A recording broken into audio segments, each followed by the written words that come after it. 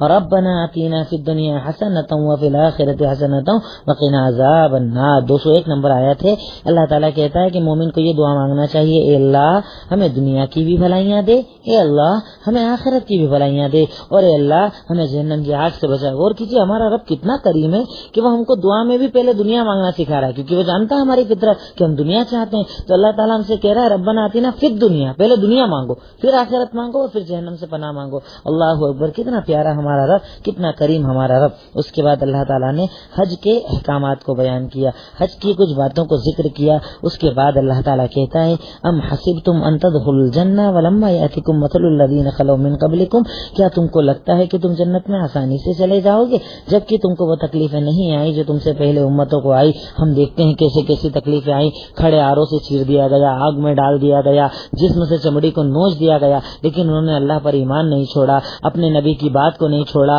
اپنے احکامات کو نہیں چھوڑا۔ آج ہمارے اوپر ذرا سی دنیا کی تکلیف آ جائے ہم سب دینداری ایک طرف رکھ دیتے ہیں، نماز، روزہ، زکوٰۃ، حج، دین، شریعت، چہرہ کیسا ہونا، بدن کے کپڑے کیسے ہونا، سب کچھ چھوڑ دیتے ہیں اور لوگوں کی طرح بن جاتے ہیں، ان جیسے ہم بھی ننگے ہو جاتے ہیں، فیشن کے راستے پر چلنے لگتے ہیں، جبکہ اللہ کہہ رہا ہے کہ جنت اتنی آسانی کا نام نہیں، جنت مشکلوں سے ملتی ہے، جنت احکامات کے بعد ملتی ہے۔ اس کے بعد اللہ رب العالمین نے ہجرت کے کچھ احکامات کو بیان کیا، کچھ حرام چیزوں کو بیان کرنے کے بعد اللہ تعالیٰ اب آتا ہے نکاح اور طلاق کے باب کی طرف، جس میں اللہ تعالیٰ نے جیسے کہ آیت نمبر 221 کے اندر اللہ تعالیٰ کہتا ہے کہ کسی مومن کے لیے جائز نہیں کہ وہ مشرک عورت سے نکاح کرے یا کافرہ سے نکاح کرے، اسی طرح مومنہ عورت کے لیے جائز نہیں کہ وہ کافر مرد سے نکاح کرے۔ آج ہمارے یہاں ہوتے ہیں کئی رشتے ایسے سننے میں آتا ہے کہ بھائی ایک مسلم لڑکی ہے، اس نے ایسے سے شادی کر لی جو کافر ہے، ایک مسلمان لڑکا اس نے کافرہ سے شادی کر لی، تو یقیناً ایک مومن کے لیے چیز جائز نہیں ہے۔ اس کے بعد اللہ تعالیٰ آتا ہے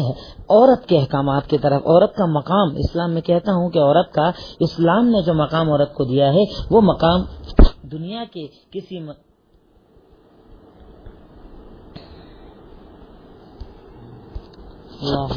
اللہ رب العالمین نے جو مقام عورت کو اسلام نے دیا ہے وہ مقام دنیا کے کسی مذہب نے نہیں دیا۔ آپ جانتے اور پڑھتے ہوں گے کہ اسلام سے پہلے یہ معمول تھا کہ جب عورت حیض کے اندر ہوتی تھی تو عورت کو گھر سے دور کر دیا جاتا تھا، کھانا الگ، پکانا الگ، رہنا الگ۔ لیکن الحمدللہ بڑا ہی پیارا مذہب ہمارا اسلام، جس پر مرد کو بھی فخر ہونا چاہیے، عورتوں کو بھی فخر ہونا چاہیے کہ اللہ تعالیٰ 221 اور 222 نمبر اور اس کے بعد کی کنٹینیو آیتوں کے اندر احکامات بیان کرتا ہے کہ لوگ تم سے سوال کرتے ہیں حیض کے بارے میں، تو انہیں یہ بتاؤ کہ عورتیں جب حیض کے اندر رہے تو سب کچھ جائز ہے، یعنی ایسا نہیں کہ گھر سے الگ کرنا ہے، کمرہ الگ کرنا ہے، کھانا نہیں پکائے گی، وہ سب کچھ کر سکتی ہے سوائے مباشرت کے، یعنی تم اس سے ہم بستری نہ کرو، باقی اس کے علاوہ عورت تمہارے لیے حلال، وہ تمہارے لیے حلال، وہ تمہارے ساتھ رہے گی۔ دیکھیے عورت کا یہ مقام، یہ مرتبہ، یہ عزت جو اسے اسلام دیتا ہے، کتنی پیاری عزت اللہ تعالیٰ اسے دیتا ہے۔ اس کے بعد اللہ تعالیٰ نے طلاق کے احکامات کو بیان کیا کہ طلاق کا طریقہ کیا ہو، ڈائریکٹ ایک آدمی طلاق کے راستے پر نہ جائے، پہلے عورت کے ساتھ محبت سے بات کرے، سمجھائے، اخلاق سے رہے، کسی بھی طریقے سے اگر نباہ ہو سکتا ہے تو پہلے اس کی کوشش کرے، اگر نہ ہو پائے تو اس صورت کے اندر اسلام نے عورت کو اسلام میں جلنا نہیں پڑتا، گھاسلیٹ ڈال کر آگ نہیں لگانا پڑتی، پھانسی کے فندوں پر نہیں جھولنا پڑتا ہے۔ اگر نباہ نہ ہو پائے تو بڑا آسان طریقہ اسلام نے طلاق کا رکھا ہے، مرد کو نہ جمے تو وہ عورت کو طلاق دے سکتا ہے، ایسا نہیں کہ عورت پر ظلم کیا، اگر عورت کو نہ جمے تو وہ خلا لے سکتی ہے، دونوں کو حقدار بنایا، مرد طلاق دے کر آزاد ہو سکتا ہے، عورت خلا لے کر آزاد ہو سکتی ہے، دونوں کو اپنے آپ کو مارنے کی ضرورت نہیں، وہ نئی زندگی دوبارہ شروع کر سکتے ہیں۔ تو اللہ تعالیٰ نے تقریباً 232-34 نمبر آیت تک ان سارے طلاق کے احکامات کو بیان کیا۔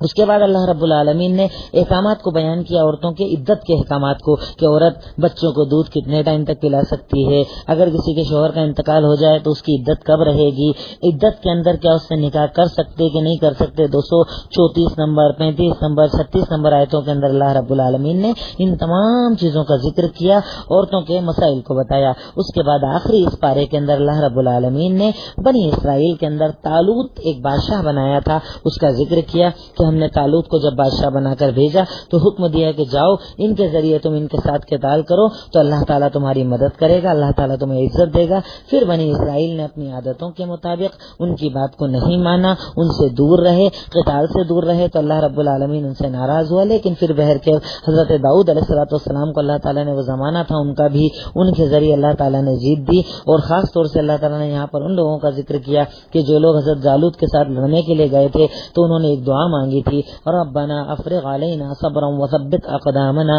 وانصرنا علی القوم الکافرین. اور یہ دعا آج ہم ہر مومنوں کو مانگنا چاہیے کہ اللہ ربنا افرغ علینا، یہ 250 نمبر آیت ہے جو دوسرے پارے کا آخری حصہ ہے، وہ دعا مانگی تھی کہ اے ہمارے رب ہم پر صبر ڈال دے، ہمیں صبر کرنے والا بنا دے، وثبت اقدامنا، ہمارے قدم کو جما دے، وانصرنا علی القوم الکافرین، اے اللہ کافروں پر ہمیں فتح دے دے. آج چاروں طرف جو تکلیف کا عالم ہے، ظلم کا عالم ہے، کہیں یہودیوں کا ظلم، کہیں نصارہ کا ظلم، کہیں بدھسٹوں کا ظلم، اور خاص طور سے ہمارے ملک کے بدلے ہوئے حالات ہم اپنے سامنے دیکھ رہے ہیں کہ افواہوں کے نام پر، غلط بیانوں کے نام پر، غلط الزام لگا کر کہیں نہ کہیں عزتوں سے کھیلا جا رہا ہے، جان و مال سے کھیلا جا رہا ہے. اس دور کے اندر زیادہ سے زیادہ رمضان میں اس دعا کو آپ پڑھیں، ربنا افرغ علینا صبرا وثبت اقدامنا وانصرنا علی القوم الکافرین. تو انشاءاللہ اللہ رب العالمین ہماری مدد کرے گا. یہ دیکھیے میں پھر وہی بات کہتا ہوں کہ اس 10-15 منٹ کے اندر میں پورا تشریح ایک پارے کی آپ کے سامنے نہیں کر سکتا، لیکن میری ایک کوشش ہے، میں نے ایک چیز سوچی تھی کہ اس تراویح کے بعد میں کوشش کروں کہ کچھ چیزوں کو جمع کروں. ہوتا کیا ہے کہ ہم ہر بار بھائی مسجد جاتے ہیں، تراویح پڑھتے ہیں، گھر آ جاتے ہیں، لیکن ہمیں پتہ نہیں ہوتا کہ ہم نے سنا کیا ہے. جو الحمدللہ علم والے ہیں وہ جانتے ہیں، لیکن جو جاہل ہیں وہ نہیں جانتے. تو میں نے اس میں کوشش کی کہ ایک ایسے حصے کو ہم لوگ جمع کر دیں، کچھ میں آپ کو بتا دوں، تب کم سے کم ایک خاکہ، ایک نقشہ آپ کے دماغ کے اندر ہے کہ دوسرے پارے میں آج کیا کیا باتیں آئیں. تو انشاءاللہ عمل کرنا بھی آسان ہوگا. اور اب اس کے بعد آپ کی دیکھیں میری ذمہ داری پوری، اب آپ کی ذمہ داری ہے مزید اسٹڈی کرنا اور زیادہ ڈیپ میں ترجمہ تشریح کو پڑھنا، تاکہ ہم سب عمل کرنے والے بن جائیں. الہی مولا رب العالمین تو ہمارے اس عمل کو قبول کر اور ہم تمام کو عمل کرنے کی توفیق عطا فرما دے. اللہ رب العالمین اس رمضان میں خوب عبادت کرنے کی توفیق عطا فرما. السلام علیکم ورحمۃ اللہ وبرکاتہ.